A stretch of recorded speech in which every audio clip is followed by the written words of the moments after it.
One of the things that I've tried to do and highlight related to my crime coverage is talk about specific instances of the very same people that are supposed to benefit from these soft on crime policies actually being hurt by them the most. And this story out of Oakland is a perfect example of this. We have somebody who's running a small business, a high-end urban clothing store. I don't know what that means because I'm not sophisticated. I just wear my merch shirts from my website. Yes, I just turned that into an advertisement, which are linked in the description or below the video, hopefully, if we're watching on YouTube. And that's how I roll in terms of clothing, and everything else my fiance buys me so that I dress like an adult. But in this particular instance, we have a guy who loses his entire inventory. However, what's really jarring about this is that this is not the first time, not the second time, not even the fifth time. This would be the 8th time that this person has been the victim of a robbery in Oakland. And as we all know, Oakland is currently covered by Pamela Price, the district attorney who doesn't want to prosecute anyone who's interested in cutting sweetheart deals for triple murderers. So obviously there is no recourse for this individual. And I want to hear his story because I think it's quite interesting. And although he has an African name, he is still a black person in America, and supposedly the person that is being protected by the defunding of the police, by the soft on crime prosecutions, even though that is clearly and obviously not the case. But before we get into that, this video is brought to you by the members, actualjusticewarrior.com/join. Thank you guys who are on board. Give me the money. Give me the money. Okay. And of course, thank you to all of my podcast listeners on Apple, Spotify, and Google's podcasting platform. And new at 10 tonight, yet another small business here in Oakland has been cleared out by thieves. The owner of Inner Desires on Grand Avenue says the group of thieves took nearly everything in his store early yesterday morning. Live coverage now from KTVU's Amber Lee in Oakland. And Amber, the store owner says he actually moved locations thinking it would be safer, thinking that he wouldn't get hit again. So as they report in the local news, we have a small business owner who is sick of being victimized by criminals over and over and over again. And he's actually gotten to the point where he's changed locations because maybe the specific area that he was at was the reason for his victimization. And unfortunately, this is just not the case. Changing locations did not help him. And what does he end up with? Another break-in, and this time they clear out his entire inventory. This local police department, come out with your hands up and nothing in them. Inner Desires, an upscale streetwear retailer on Grand Avenue in Oakland, was targeted by thieves about 1:15 early Sunday morning. Owner Osi Omuna says almost all of his inventory was stolen. I'm kind of numb, right? Kind of numb to it because I've experienced it over and over. Umuna says this is the 7th time he's been a victim of theft. So this report actually says it's the 7th time. However, I have another report which I'm going to intercut within this that makes it clear that this is the 8th time. It was 7 times prior. Then he changes locations and he's been robbed. And these thefts vary in degree of dangerousness. And if you think they're just break-ins where nobody's getting hurt or there's no threat of violence, you're dead wrong, because one of the more recent ones was an armed robbery at gunpoint caught on camera. He tells me he was robbed at gunpoint in front of his store when it was located in downtown Oakland, and that store was broken into 5 times. That was when I was like, I can't be at this location anymore. Yeah, that'll do it for you. When you get your store broken into 5 separate times, and then you're greeted with an armed robbery in front of your location, that's about where you would draw the line and try to move locations. And to the credit of the neighborhood that he picked, it was a basically non-issue for him for a while, 16 months, yet it's happened again, and this time the damage is incredibly severe. You saw the break of his door, and of course, the complete loss of inventory for his store. Umuna says he moved to this new location in February of last year. He had been safe for the past 16 months until Sunday. Now empty racks and an uncertain future. He says no one's been arrested for any of the burglaries. So this is what I can't stand. We just heard that of all the break-ins that he suffered, there have been precisely 0 arrests. Now, for burglaries, chances are you're not going to get that arrest cleared, but when it happens time and time again, and there's no action by law enforcement, and by the way, even if they were arrested, there would be no serious charges because they're operating under the assumption that these guys are all Aladdins. The guy who pointed the gun at him is Aladdin. The people who broke into his place 8 times total, combined with the armed robbery, are all Aladdin. You can understand the complete and total lack of hope from somebody who's trying to do the right thing. And he has no idea if it's the same thieves responsible as before because their faces were covered each time. Once you have something that they want, what do you do? Like I've experienced it it's like a pattern. Like, you know, I know they're coming, and they're like, when are they going to come is the issue. I mean, look at this man's face. Now, obviously, I noticed that he has a more African sounding name. I don't know if he's an immigrant. He speaks perfect English in my view, but this is a guy who has an entrepreneurial spirit. He wants to open a business in Oakland. He's one of the few people holding down a storefront, even though he had to relocate out of a previous neighborhood in order to try to avoid the thieves because they're constantly targeting him. And he's just being kicked in the face over and over again by a system that endorses criminality. You think that if they caught these guys, you wouldn't find that some of them were on probation, some of them were on parole, some of them were released early or not prosecuted to the fullest extent of the law in other instances?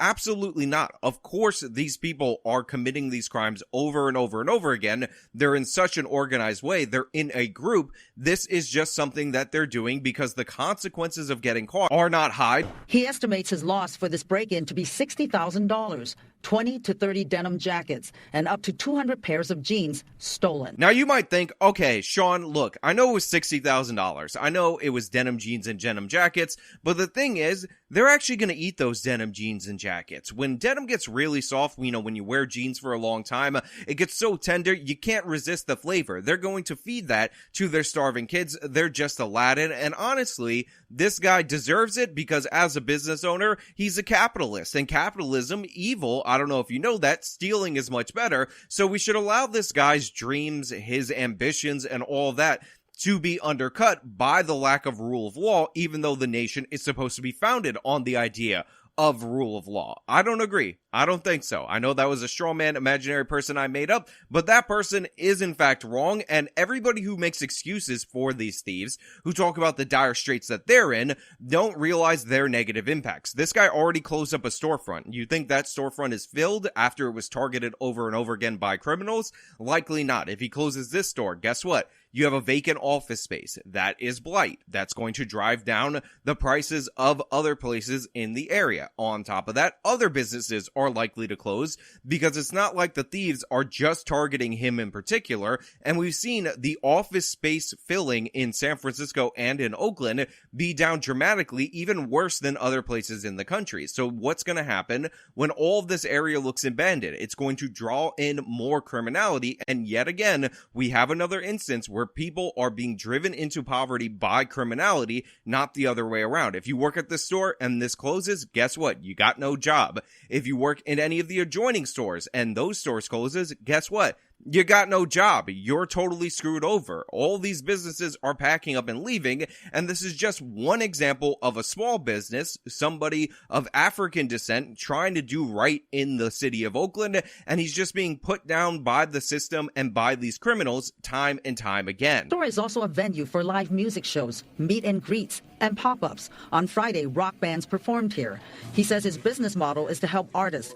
Umuna is disheartened by what happened. Now, I ended up having to cut around a portion of this segment because there is music and I'm worried about potential copyright, but apparently this guy also uses the store because it's one of these like trendy, like again, high-end streetwear places for music. So they let local musicians play, and it's an event space, a part of the community and all that. I can't keep carrying the weight on my own. We pride ourselves as being a platform for artists and creatives. But just hearing the defeat in this man's voice really gets under my skin. It really bothers me. And he's going to tell you right now that he might not reopen, and his 7 employees might have found themselves completely without a job.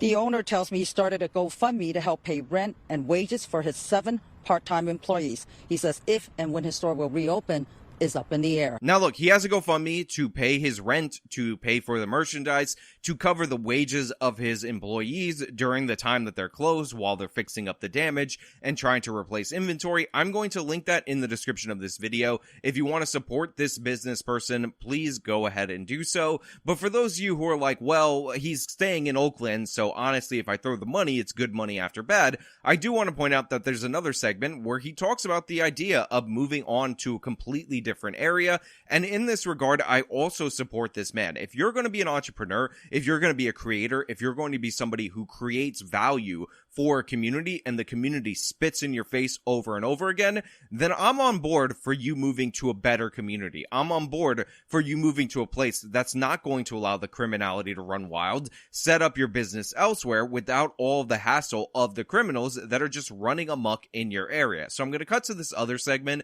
so you can hear more from this man, because I think it's important that we actually see the faces of the victims, even more so than identifying the criminals. Although, to be clear, I want these criminals caught. Everything that was on the clothing racks, everything that was on display, they took all the display clothing and then took all of the denim in the backstock. But burglaries like these are the exact thing he was trying to get away from in his former location on 17th Street. That's where he was burglarized 6 other times, on top of being robbed at gunpoint right in front of the store. He moved to his new location on Grand Avenue in February of last year. I feel like you're on a treadmill constantly, right? Just running, conditioning, but what are you conditioning for? Because it's like, at the end of the day, it's like back to zero. So yeah, he goes over this. This is the 8th incident, and then they ask him about staying in Oakland, and he talks about how he has a soft spot. It's like his home and all that. It's been good to him. But now, after this 8th incident, he's wondering if keeping his business open is even still worth it. I got a soft spot for Oakland in general, right? Because it's been so good to me, but has it? But then, as if he was reading my mind as I was thinking it, he says, but has it? Which is exactly what I was going to say. And to me, the answer to that question is obviously no, it definitely has not.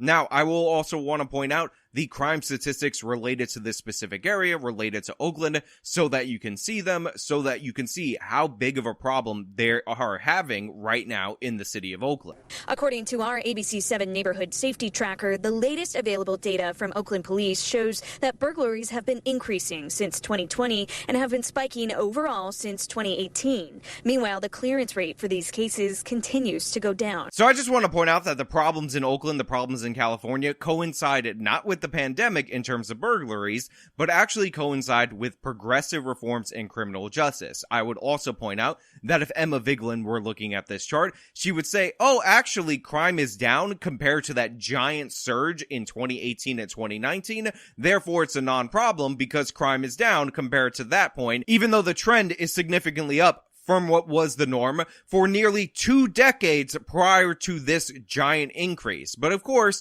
if you can point to one arbitrary point where crime is down slightly right here and pretend that crime data only goes back over there, then you could pretend away the problem, pretend like it doesn't exist, even though that's not how we roll on this channel. Now, of course, as these are going up, the clearance rate is going down, there's a bunch of different problems, and all of these factors add up together to do the thing that I often talk about on this channel that people are in total denial of, which is drive people into poverty. Crime drives poverty, not the other way around. Get it through your heads. The greatest anti-poverty program that you could have in a place like Oakland and anywhere in the country is to lower the crime rate. That's how you do it. That's how you fix these issues. Now, with a future uncertain, he's turning to the community for help on GoFundMe, not to replace the denim, but to keep the lights on and his employees paid. My concern is I've got employees, my son was like, hey, Dad, I thought I was going to take over your store, And you got to just, stay strong, for my family and for the things that I believe in. I'm gonna be okay eventually. That cuts really deep, honestly and genuinely. And again, think about all the things that the left tells us about the evil white racism that's out in the ether, how it's limiting black people's ability to pass down wealth and prosperity to their children. Well, his son is looking forward to inheriting the labor, energy, blood, sweat, and tears that his father put into this business and is being ripped away from him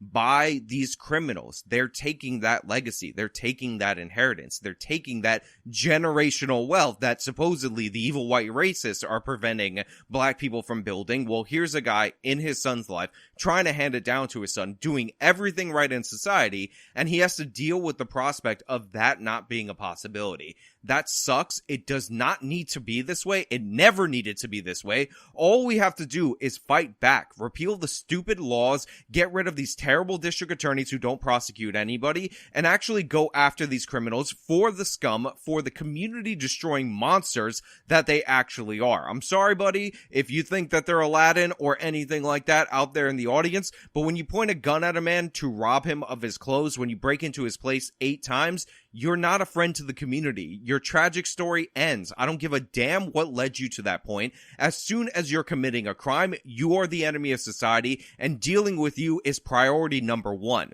But hey, those are just my thoughts. They happen to be 100% right in every regard, but let me know your thoughts down in the comments below. If you liked this video, show me by leaving a like. Subscribe for more content. Follow me on all my social media. Support me via the support links in the description of this video. This has been me talking about rampant criminality in Oakland. Till next time.